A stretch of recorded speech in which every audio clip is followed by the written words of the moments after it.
Et avec cette nouvelle vague de chaleur que nous ressentons tous, une question se pose de manière de plus en plus pressante. Quels efforts sommes-nous prêts à faire pour limiter nos émissions de gaz à effet de serre, pour réduire notre consommation d'énergie? Ce sera au cœur du plan de sobriété énergétique qui a été annoncé par Emmanuel Macron, qui devrait concerner les commerces, les logements, les collectivités et pourquoi pas les entreprises du numérique. Bonjour Jean-Noël Barrot. Bonjour Céline Aslo. Merci beaucoup d'être avec nous ce matin sur France Info. Vous êtes le ministre délégué en charge de la transition numérique.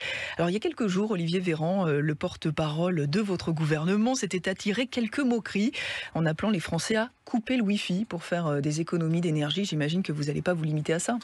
Vous l'avez rappelé, le président de la République, le 14 juillet, a lancé un appel à la mobilisation générale pour la sobriété, avec un objectif clair, baisser de 10% notre consommation énergétique en réponse à la crise de la guerre en Ukraine.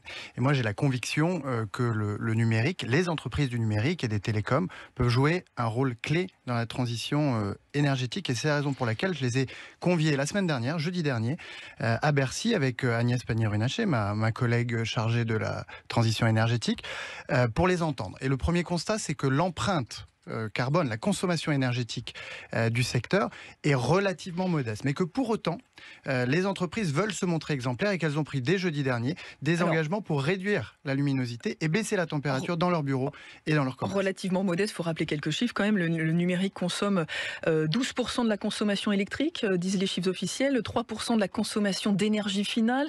Selon une étude qui est parue récemment, le numérique produit 3,5% des gaz à effet de serre. C'est plus que le trafic aérien, c'est quand même pas anodin.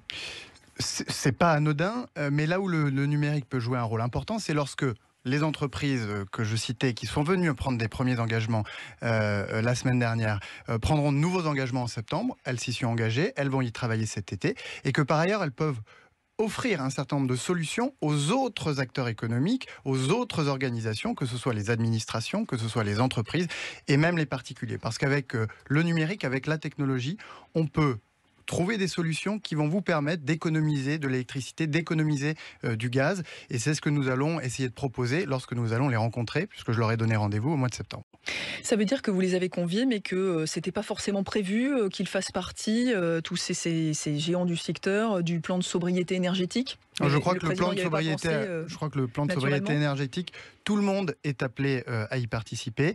Et je crois que les entreprises du secteur des télécoms et du numérique souhaitent d'abord se montrer exemplaires dans la période qui s'ouvre.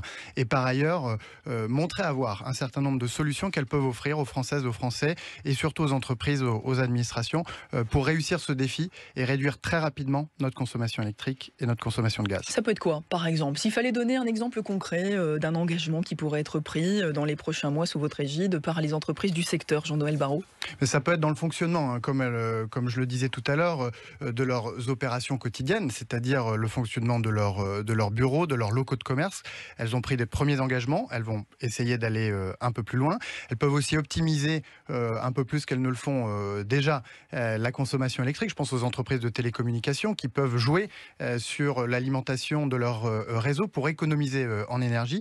Mais je le disais aussi, l'un des éléments très importants, c'est d'identifier quelles sont les solutions dont elles disposent, qu'elles peuvent mettre à disposition d'autres secteurs, d'autres acteurs, pour qu'eux-mêmes puissent très rapidement franchir la marche. Et là, je donne quelques exemples, mais avec, vous savez, des capteurs installés dans une entreprise ou dans une usine, vous pouvez assez rapidement optimiser la consommation électrique en réduisant la lumière quand vous n'en avez pas besoin, etc. Ça, c'est des solutions qui sont rendues possibles par la technologie, et c'est ce que nous voulons essayer de déployer rapidement pour atteindre les objectifs fixés par le président de la République. Est-ce que ça va être compatible avec vos autres objectifs, les autres missions qui sont sur votre feuille de route, Jean-Noël Barrot? Demander aux grandes entreprises de faire des efforts, d'être plus sobres et en même temps de faire de la France une grande nation du numérique. On peut trouver un équilibre entre les deux objectifs? Oui, je crois que le grand objectif, c'est que collectivement, nous puissions démocratiser le numérique. D'abord, en soutenant nos entreprises qui sont nos entreprises du numérique, qui sont devenues des champions ces 5 dernières années, et que nous devons amener à devenir des leaders pour maîtriser les technologies de demain et assurer notre souveraineté. Ensuite, en mettant fin à la loi du plus fort dans l'espace numérique qui doit cesser d'être une zone de non-droit. Il faut réguler davantage. Il faut réguler davantage, et l'Europe, sous présidence française ces 6 derniers mois, a fait des pas de géant dans cette direction. Et puis enfin, c'est rendre universel l'accès au numérique. Le numérique doit bénéficier à tous. Il y a aujourd'hui dans notre pays des millions de Français, des centaines de milliers de commerçants et d'artisans qui sont éloignés du numérique. Et nous devons les accompagner un à un, si je puis dire, une à une, pour tenir notre rang de grande nation du numérique. Ça veut dire que c'est l'Europe qui fait tout, c'est pas la France? Ah non, sur certaines dimensions, c'est la France. Quand on parle d'inclusion, quand on parle d'amener les 13 millions de Français qui se sentent éloignés du numérique à pouvoir se saisir de ces usages, eh bien c'est un accompagnement humain, parce que la numérisation passe toujours par le rapport humain. Nous avons l'année dernière lancé un plan de conseillers numériques, 4000 conseillers numériques partout sur le territoire qui accompagnent les Françaises et Français éloignés du numérique. Nous venons de pérenniser ces 4000 postes et nous allons aller plus loin. C'est un engagement du président de la République et j'y suis très attaché. Il est chiffré cet engagement? Oui, en tout cas, c'est une enveloppe budgétaire de 44 millions d'euros qui a été sécurisée. La Première ministre l'a annoncé la semaine dernière. Ça va nous permettre de sécuriser, de pérenniser ces postes pour pouvoir envisager d'aller plus loin. Bon, un numérique plus sobre, plus accessible aussi, si je vous crois. En tout cas, c'est la feuille de route que vous nous présentez ce matin. Merci beaucoup Jean-Noël Barrot d'être venu nous voir, ministre délégué chargé de la transition numérique et des télécommunications. Bonne journée à vous. Merci à vous.